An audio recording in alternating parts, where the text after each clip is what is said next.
কদিন আগেই পাকিস্তানের মাটিতে টেস্টে ইতিহাস গড়েছে বাংলাদেশ। পাকিস্তানকে তাদের মাটিতে টেস্টে দমদলে করেছে নাজমুল হোসেন শান্তর দল, যেখানে বাংলাদেশকে নেতৃত্ব দিয়েছেন পেসাররা। গতির জ্বর তুলে পাকিস্তানি ব্যাটারদের নাকানি চুবানি খাইয়েছে তাসকিন আহমেদ ও তরুণ নাহিদ রানারা, যার প্রশংসা করতে কার্পণ্য করলেন না সময়ের সেরা বোলার শাহিন শাহ আফ্রিদিও। প্রথমবারের মতো বিপিএল খেলতে শুক্রবার ঢাকায় এসেছেন পাকিস্তানের এই তারকা পেসার। ঢাকায় পা রাখার পরদিন শনিবার মিরপুর শেরেবাংলা স্টেডিয়ামে ফরচুন বরিশালের হয়ে অনুশীলনও সেরেছেন তিনি।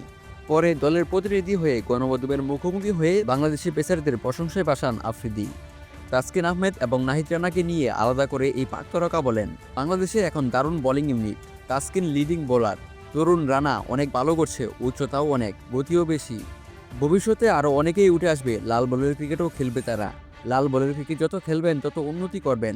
আসন্ন বিপিএল সামনে রেখে বিদেশি তারকা ক্রিকেটাররা আসতে শুরু করেছে, তবে সেই তারকাদের মধ্যে অন্যতম বড় নাম আফ্রিদি। তবে তা মানতে নারাজ এই ক্রিকেটার। তার মতে বাংলাদেশিরাই এখানে বড় তারকা। শাহিন আফ্রিদি বলেন, সত্যি বলতে আমি সবচেয়ে বড় তারকা নই।